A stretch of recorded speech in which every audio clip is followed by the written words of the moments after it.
तो इस मूवी में एक एनिमेशन कहानी दिखाते हुए स्टार्ट किया जाता है, जहां एक औरत को बच्चा पैदा करते हुए उसे बहुत ही ज्यादा मात्रा में तकलीफ हुए जा रही थी। आखिर डॉक्टर को मजबूरी में आकर ऑपरेशन ही करना पड़ जाता है और जब बच्चा जन्म लिया तो उसे देखते ही सभी शॉक्ड में आ जाते हैं। दरअसल अभी अभी जन्म लिया हुआ बच्चा डिफॉर्म्ड था। उसके हाथ एक नॉर्मल इंसान के हाथ से कई ज्यादा बड़े थे। यह देखकर उसके मॉम डैड भी परेशान हो गए थे, लेकिन फिर उन्होंने फैसला किया कि वे उस बच्चे को बिल्कुल उसी तरह से पालेंगे जैसे नॉर्मल लोग पालते हैं। कुछ सालों में वो बच्चा बड़ा होकर खेलने के लिए जब अपने जैसे बच्चों के पास गया तो सभी बच्चों ने उसके बड़े बड़े हाथों का मजाक उड़ाने लग गए। इनके ग्रुप में सिर्फ एक ही बच्ची थी जो उसका ख्याल रखा करती थी और दूसरों को भी उसे बुली करने से मना करती रहती थी। उस बच्ची का सॉफ्ट बिहेवियर देखते हुए सभी बच्चे उसे भी बुली करने लग गए थे और यही देखकर उस अकेले बच्चे को बहुत ज्यादा गुस्सा आ जाता है। वो बुली करने वाले लड़के को पकड़कर नीचे गिराकर उसका गला ही घोंटने लग जाता है। हाथ तो उसके पहले से ही किसी नॉर्मल इंसान से कई ज्यादा बड़ी थी, जिसकी वजह से उसके इन बड़े हाथों में जोर भी ज्यादा था। उसने उस बच्चे का गला इतनी जोर से दबाया कि उस बच्चे की दोनों आंखें पॉप होकर बाहर निकल गए और तभी से इस बच्चे का नाम पॉपाइस रख दिया गया। उसके मॉम डैड को यह पता चला कि पॉपाइस ने यह किया है तो उन्होंने उसे बेसमेंट में बंद कर दिया, जहां एक दूसरे दरवाजे से एक दोस्त मिली। जो यह दोस्त कौन थी और कहां से आई हुई थी पॉपाइस नहीं जानता था, लेकिन ये दोनों एक दूसरे से लेटर्स के जरिए बातें करने लग गए और इन दोनों के बीच दोस्ती गहरी होती चली गई। खैर पता चला कि पॉपाइस के एक बच्चे की मारने की खबर अब पूरे टाउन में फैल चुकी थी। टाउन वाले लोग बहुत ही ज्यादा गुस्सा हो गए और उन्होंने फैसला किया कि वे पॉपाइस का घर ही जलाकर राख कर देंगे। उनका घर जलने की वजह से उसी आग में पॉपाइस के मॉम डैड की वहीं पर मौत हो गई। पॉपाइस ने अपने बेसमेंट वाली दोस्त से पूछा कि अब उसे क्या करनी चाहिए। तब उसने कहा कि तुम अपनी जान बचाकर यहाँ से भाग जाओ, मैं यहाँ पर सेफ रहूंगी। उसकी बात मानते हुए पॉपाइस घर से बाहर निकल आया और उसे देखते ही लोग उसके पीछे पड़ गए। पॉपाइस भागते हुए एक लेक तक चला गया और जब लोग यहाँ तक पहुँचे तो टाउन के लोगों ने देखा कि पॉपाइस नदी में डूब चुका था। वजन ज्यादा होने की वजह से वो तैर ना सका और नीचे डूबता चला गया और यहाँ सब लोगों को लग रहा था कि पॉपाइस मर चुका है और किसी ने भी उसकी लाश को निकालने तक की कोशिश नहीं की और सभी यहाँ से चले गए। यहीं से यह पूरा कहानी सीधा 15 साल आगे शिफ्ट कर दिया जाता है और रियल सीन दिखाना शुरू हो जाता है। यहाँ हम 3 यूट्यूबर्स को देख पाते हैं जो पॉपाइस के घर के पास ही अपनी हंटिंग वीडियो शूट करने के लिए आए हुए थे। ये लोग वीडियो बनाना शुरू करते हैं तो यूट्यूबर बताती है कि पॉपाइस के मरने के 15 साल बाद कई लोगों ने क्लेम किया हुआ है कि उन्हें जिंदा पॉपाइस यहाँ पर दिखा है। उसे एक बार नहीं कई बार यहाँ देखा गया है और माना जाता है कि वो हर बार फॉग में ही आता है और फॉग में ही चला जाता है। ये रिकॉर्डिंग करते हुए अचानक से कैमरामैन रिकॉर्डिंग बंद कर देती है क्योंकि उसने वीडियो में देखी थी कि पीछे से कोई खड़ा हुआ इन तीनों को घूर रहा था। वो बुरी तरह से घबरा गई थी, लेकिन उसके दोनों साथी उसकी बात नहीं मानते। अब वो लड़का इनसे कहता है हम सभी पॉपाइस के घर अंदर जाएंगे और उसके पूरे घर को रिकॉर्ड करते हुए उसकी कहानी बताएंगे। कैमरामैन अंदर जाने से मना कर देती है क्योंकि उसे तो बहुत ही ज्यादा डर लग रहा था। उसका बात मानते हुए दोनों अंदर चले गए, यह कहते हुए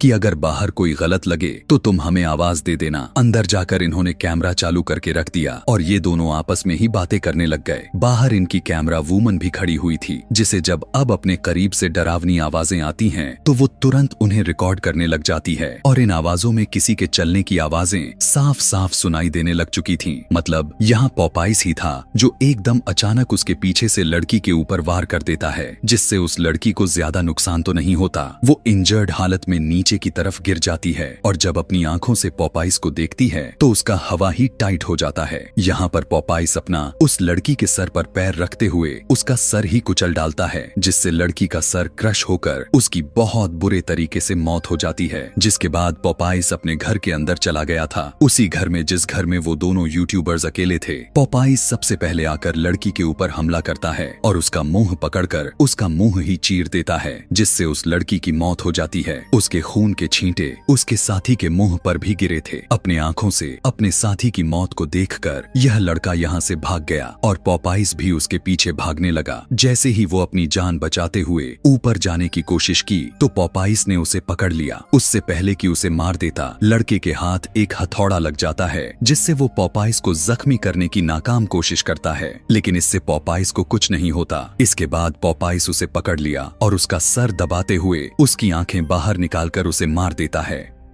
इसी घर के बेसमेंट के गेट से एक नोट निकला जिसमें लिखा हुआ था वेलकम बैक, यानी पॉपाइज की वो लड़की वाली दोस्त जो बेसमेंट की इस दरवाजे के पीछे रहती थी, वो भी आज तक जिंदा थी। सीन कट होकर हमें तारा नाम की एक लड़की दिखाई जाती है जो आज बहुत ही ज्यादा एक्साइटेड थी क्योंकि पॉपाइज का घर अब उसके मॉम के नाम हो गया था। पहले वो घर इनकी हिस्ट्री टीचर के नाम पर था, लेकिन ना जाने बहुत ही जल्द उनकी कैसे अचानक मौत हो गई और अब यह पूरा घर तारा की मॉम के नाम हो चुका था। तारा के डैड उससे कहते हैं कि तुम्हें इस घर को फौरन से सेल कर देना चाहिए, इससे पहले कि तुम्हारे साथ भी कुछ बुरा हो जाए। वो हाँ में सर हिलाती है और यहाँ तारा अपने मॉम डैड को बताती है कि वो एक ट्रिप पर जा रही है। हालांकि वो किसी भी ट्रिप पर नहीं जा रही थी, असल में वो पॉपाइज के घर ही जा रही थी जिसकी चाबियां उसे मिल चुकी थीं क्योंकि वो पूरा घर उसके मॉम के नाम था। वो अपने साथ अपने पूरे ग्रुप को लेकर जा रही थी। खैर, यहाँ सारे दोस्त तारा से पूछने लग गए कि हम कहाँ जा रहे हैं। तब तारा बताती है कि हम पॉपाइज के घर जा रहे हैं। यह सुनकर सभी थोड़ा हैरान हो गए थे क्योंकि सभी को काफी अच्छे से पता था कि पॉपाइज का घर तो काफी सालों पहले जलकर राख हो गया था। तब तारा ने बताते हुए कहने लगी कि कुछ अरसे पहले उस घर को दोबारा किसी ने बनवा दिया है। हमें यहाँ रहने में कोई भी किसी भी तरह का तकलीफ नहीं होगी। ये लोग अपना सफर कंटिन्यू कर चुके थे। जंगलों के रास्ते से गुजरते हुए अचानक से कोई उनके गाड़ी के सामने ही आ टपका। पता चला कि ये एक बूढ़ा आदमी था जो उन सभी से पूछने लगा कि तुम लोग इस रास्ते से कहाँ जा रहे हो। तारा ने बताया कि हम पॉपाइज के घर जा रहे हैं। यह सुनकर आदमी डर गया और उसने इन्हें वार्निंग देते हुए कहने लगा कि वहाँ मत जाओ, अगर तुम सब वहाँ पर चले गए तो तुम सभी की मौत बहुत ही दर्दनाक हो जाएगी क्योंकि पॉपाइज अभी भी जिंदा है। वो मरा नहीं, वो फॉग में आता है और अपना काम दिखाते हुए फॉग में ही गायब हो जाता है। उसकी वार्निंग इन लोगों ने सुनी तो थी, लेकिन इसका असर उन पर किसी भी तरह का नहीं होता और इग्नोर करते हुए अपना सफर दोबारा से कंटिन्यू कर दिए थे। खैर, ये सभी अब पॉपाइज के घर पर पहुंच चुके थे, जहां जाते ही इन्हें एक लड़की की चिल्लाने की आवाजें सुनाई दे पड़ी। आवाज इतना बुरा था कि ये लोग डर गए। पास जाकर देखा तो यह उन्हीं की एक ग्रुप मेंबर थी जो यहाँ पर हॉट वाटर टब को देखकर बहुत ज्यादा एक्साइटेड हो चुकी थी। सब उसे देखकर थोड़ा रिलैक्स हुए, लेकिन फिर उन्होंने नोटिस किया किसी के फोन में सिग्नल्स भी नहीं आ रहे थे। तारा ने इन सब से कहा कोई बात नहीं, थोड़ी देर में सिग्नल्स आ जाएंगे क्योंकि ये इलाका ऐसा ही है। इन्हें अभी तक किसी भी खतरे का अंदाजा हुआ ही नहीं था। जो खतरा सीधा लेक के किनारे भी आ चुका था, यानी कि पॉपाइज।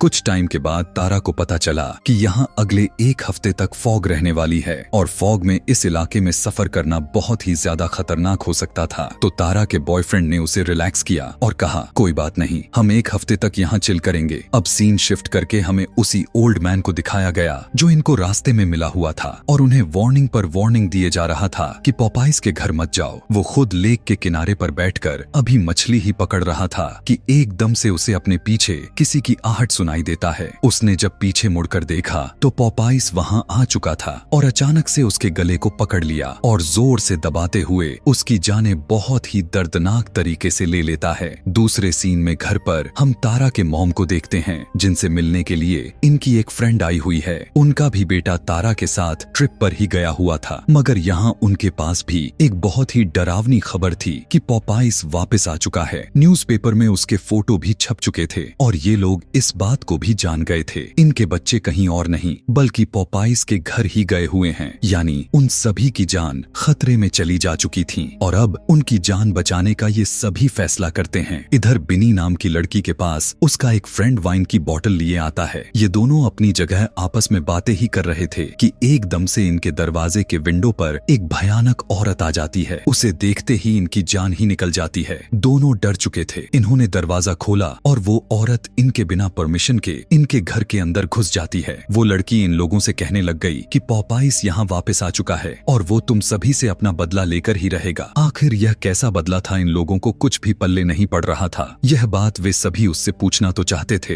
लेकिन इससे पहले ही वो औरत वहाँ से चली गई और तारा उसके पीछे भागी। तारा ने जब उसे रोका तो उस लड़की ने उसे बताते हुए कहा कि पॉपाइज सिर्फ तुम्हारे ही पीछे आया है। ये कहते ही वो वहाँ से चली गई। यहाँ दिखाया जाता है कि तारा की मॉम कॉन्टिन्यूअसली तारा को कांटेक्ट करने की कोशिश कर रही थी और वो उसे ये बात बताने की कोशिश कर रही थी कि वे सभी एक बहुत बड़ी मुसीबत में फंसने वाले हैं, लेकिन उनका कांटेक्ट तारा से नहीं हो पाता। जबकि यहाँ पर हम तारा को डेलन यानी उसके अपने बॉयफ्रेंड के पास देखते हैं, जिसने तारा को एक बहुत बड़ी खुशखबरी दी थी कि उसका यूनिवर्सिटी में सिलेक्शन हो चुका था और अब वो दूसरे शहर जाने वाला था। वो तारा को भी अपने साथ चलने के लिए फोर्स तो कर रहा था, मगर तारा नहीं मानी। वो अपने मॉम मॉम डैड को छोड़कर किसी दूसरी जगह पर नहीं जा सकती थी।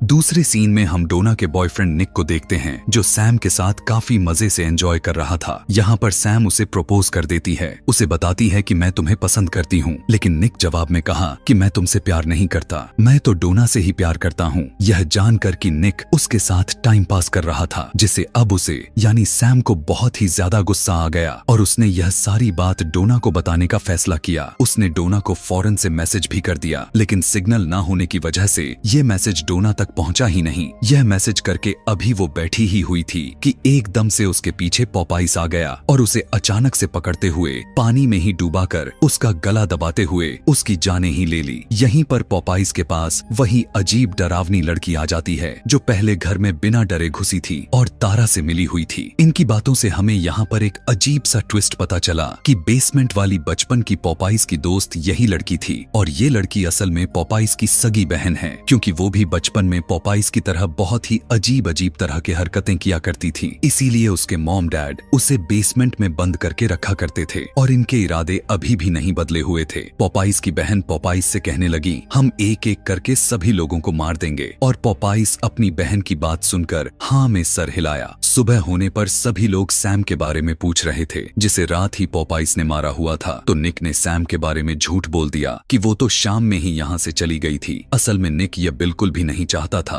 कि इनमें से किसी का भी कांटेक्ट सैम के साथ हो, क्योंकि वो अपने और सैम के बारे में सब कुछ पूरी तरह से सीक्रेट रखना चाहता था। यहाँ तक कि उसने ये भी झूठ बोल दिया कि सैम तो कल ही चली गई थी, मैंने उसे जाते हुए देखा था। दूसरे सीन में हम एक लड़की को देख पाते हैं, उसका ग्रुप मेंबर आया हुआ था। वो उसे प्रपोज करना चाहता था, लेकिन लड़की उससे कहने लगी कि मुझे तुम में कोई इंटरेस्ट नहीं। इसीलिए वो लड़का उदास होकर लेक के किनारे पर चला जाता है। जब वो लेक के किनारे पर गया, लेक के किनारे पर उसे पॉपाइस की बोट मिली जिसके अंदर वो चला गया। यहाँ पर उसे तो कुछ नहीं दिखाई दी थी, लेकिन हमने उस आदमी की लाश को देखा जिसे पॉपाइस ने मारा हुआ था। अब इस वक्त वो अपने आप को आराम देने के लिए लेक के किनारे बैठ गया और तभी यहाँ पर पॉपाइस अपना एंकर निकालते हुए उसके शरीर के ऊपर अटैक कर देता है। अभी वो इसी दर्द से चिल्ला ही रहा था कि पीछे से पॉपाइस ने रस्सी उसके गले में लपेट दिया और उसका दम घोंट कर उसे मौत के घाट उतार दिया। आज रात ये सभी मिलकर दोबारा से एंजॉय कर रहे थे। डोना सबकी पिक्चर्स लेने में लगी थी और तभी डोना के फोन में सिग्नल्स आ गए और उसे सैम का वो मैसेज मिल गया जिसमें उसने लिखा हुआ था कि निक उसे धोखा दे रहा है। यह सुनकर वह पूरी तरह से टूट गई और यहाँ से जाने लगी। निक भी यह बात जान गया था कि उसे कुछ चीज ने डिस्टर्ब किया है। वो उसे मनाने के लिए उसके पीछे गया, मगर अब डोना उसकी एक भी नहीं सुनना चाहती थी। निक ने उसे समझाने की कोशिश की, वो उसी से प्यार करता है और उसी से शादी करना चाहता है, लेकिन डोना उसकी सुने बगैर चली गई और गुस्से में निक यहाँ दीवार पर मुक्के मारने लग गया। इसी दौरान उसका ध्यान एक कैन ने भटका दिया। दरअसल ये एक स्पिनिच कैन था। उसने उस कैन को उठाकर देखा तो उसे समझ नहीं आ रहा था कि यह यहाँ आखिर कैसे आ गया। अभी वो इतना कुछ सोचने में ही लगा हुआ था कि पीछे से अचानक पॉपाइस ने उसके ऊपर अटैक कर देता है। निक भी यहाँ कुछ कम नहीं था। उसने पॉपाइस से लड़ने की काफी कोशिश की, लेकिन पॉपाइस के मोटे हाथ उससे कई ज्यादा स्ट्रॉन्ग थे। पॉपाइस ने उसकी सारी कोशिशों को नाकाम करते हुए उसका मुंह एक लकड़ी में धंसाते हुए उसकी भी जाने ले ली। अब डोना रोने की हालत में जो निक से दूर गई थी, उसे भी एहसास हुआ कि उसे निक पर इतना भी ज्यादा गुस्सा नहीं करना चाहिए था। इसीलिए अब वो उससे माफी मांगने के लिए जब वापस आकर देखा तो वहाँ पर निक की लाश काफी बुरी हालत में पड़ा हुआ था, जिसे देखते ही उसके पैरों तले जमीन ही खिसक जाती है। एकदम से वहाँ की विंडो पर एक भयानक चेहरा दिखाई दे दिया। यह चेहरा उसी क्रिपी लेडी का था, यानी पॉपाइस के बहन का, जिसे देखकर वो एकदम चौंक गई। उसे यहाँ से भागना चाहिए था, पर वो वहाँ पर खड़ी थी। वो तब तक वहाँ पर खड़ी रही जब तक पॉपाइस उसे मारने के लिए उसके सामने नहीं आ गया। यहाँ से भागते हुए वो जंगल में जोर जोर से चीख मारने लग गई और उसके दोस्त इतनी भयानक चीख सुनकर चौंक गए। तारा और उसके साथियों ने डोना को ढूंढने का फैसला किया। जंगल के अंदर दिखाया गया कि डोना की हवा टाइट हो चुकी थी। वो इतना ज्यादा डर चुकी थी कि वो भागते भागते एक जाल के अंदर आ गई थी, जबकि दूसरी तरफ तारा के साथ डेलन और उसकी तीसरी साथी, जो तीनों मिलकर डोना को ही ढूंढ रहे थे। उसे खोजते हुए तारा को एक पिक्चर मिली जो उनकी पुराने क्लास की थी। इसमें उसकी मॉम और डेलन की मॉम भी थी, क्योंकि दोनों ही सेम स्कूल में पढ़ाया करती थीं। इस पिक्चर को देखकर ये लोग यह बात जान चुके थे कि ये सभी चीजें आपस में कनेक्टेड हैं। अभी ये सभी इसी मुद्दे को लेकर बात कर ही रहे थे कि उन्हें दोबारा अपनी साथी यानी डोना की जोर जोर से चिल्लाने की आवाज सुनाई देने लग गई। इन्होंने देखा कि पॉपाइस ने डोना को एक जाल में बांधा हुआ था और एक थ्रेसर मशीन से उसको बीच से ही काट डाला। यह सभी अब उसे अपनी आंखों से देखकर बुरी तरह से चौंक चुके थे। कैथी नाम की तीसरी लड़की तो बहुत ज्यादा ही घबरा गई थी। यहाँ तक कि जब ये लोग बचकर भागने की कोशिश कर रहे थे तो कैथी नीचे गिर गई। इससे पहले कि पॉपाइस उसके पास आ पाता, इनके पास कोई गाड़ी आकर रुक जाती है, जिसके अंदर तारा के मॉम डैड और डेलन की मॉम भी थी, जो अपने बच्चे को यहाँ बचाने के लिए आए थे। इन तीनों को यहाँ देखते ही पॉपाइस जैसे गुस्से से पागल हो गया। उसने फौरन से डेलन के मॉम को पकड़ा, उसके गर्दन के इर्द गिर्द एक फंदा फंसाते हुए उसे काफी ब्रूटल तरीके से मार दिया। तारा की मॉम और उसके डैड ये सब देखकर बहुत ही ज्यादा दुखी हो गए और भागते हुए उन्होंने यह बात जाकर डेलन को बताई कि उसकी मॉम अब इस दुनिया में नहीं रही और इन्हें भी जल्द ही बचकर यहाँ से भागना ही होगा, नहीं तो पॉपाइस इन्हें भी मार डालेगा। कैथी जो इन सब के पीछे ही थी, वो जल्दी से इन लोगों के कार में बैठकर यहाँ से भागने की कोशिश करती तो है, लेकिन तभी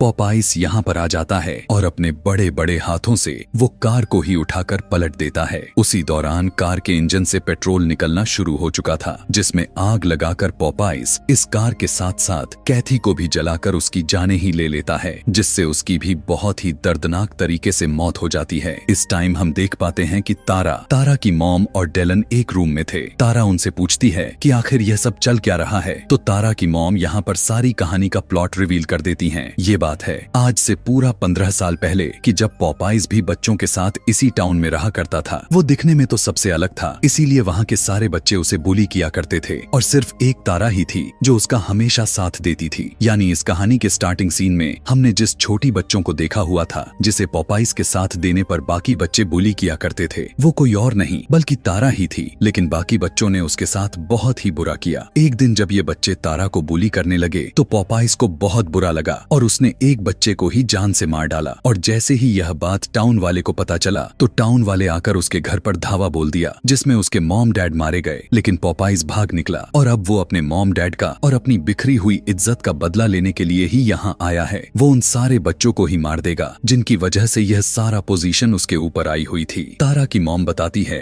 कि पॉपाइस की मॉम डैड के मर जाने के बाद यह पूरा घर इनहेरिटेंस में ले लिया गया था। यानी सोसाइटी वाले ने फैसला किया था कि यह घर सोसाइटी के ही किसी मेंबर के पास जाता रहेगा, वो भी अल्फाबेटिकल ऑर्डर्स में। लेकिन जिसके पास भी यह घर जाता वो इंसान कुछ ही अरसे में मारा जाता था और यही गलती उनके साथ हो चुकी थी, क्योंकि ये घर उनके नाम हुआ था। इसीलिए तो वो इस घर को बहुत ही जल्द बेचने का प्लान बना रहे थे और वो यह भी चाहती थी तारा हमेशा घर से दूर रहे ताकि उसकी जान सेफ रहे। अभी ये लोग बात ही कर रहे थे कि बाहर दोबारा पॉपाइस की बहन आ गई, जिसने आते ही तारा के डैड के ऊपर हमला करके उन्हें मार डाला। उसके हाथ में एक चाकू था जिससे उसने तारा के डैड को स्टैब किया हुआ था और अब वो दरवाजा तोड़कर अंदर आ गई। तारा के सामने खड़े होकर उसने तारा से कहा कि पॉपाइस सिर्फ तुम्हें पसंद करता है और तुम्हारे अलावा वो सबको मार डालेगा। यह कहते ही उसने अब तारा के मॉम के ऊपर अपनी चाकू से स्टैब करते हुए हमला कर दिया। तारा की मॉम जख्मी हो गई थी। यह देखकर तारा को गुस्सा आया और उसने पास पड़ा हुआ कैरोसिन फ्यूल को उसके ऊपर छिड़क दिया। वो लड़की चिल्लाने लगी और ये लोग मौका देखकर यहाँ से भाग निकले। गुस्से में यह औरत उनके पीछे भागी थी और उसने तारा को पकड़ भी लिया था और वो उसके गले को दबाते हुए उसके ऊपर आ चुकी थी। इससे पहले कि वो तारा को स्टैब करके मार देती, पीछे से डेलन वहाँ आग लगा देता है। कैरोसिन फ्यूल उसके ऊपर पहले ही डला हुआ था। आग तेजी से भड़क उठी और वो लड़की मारी गई। पॉपाइस जब तक यहाँ पर पहुँचा उसकी बहन मर चुकी थी।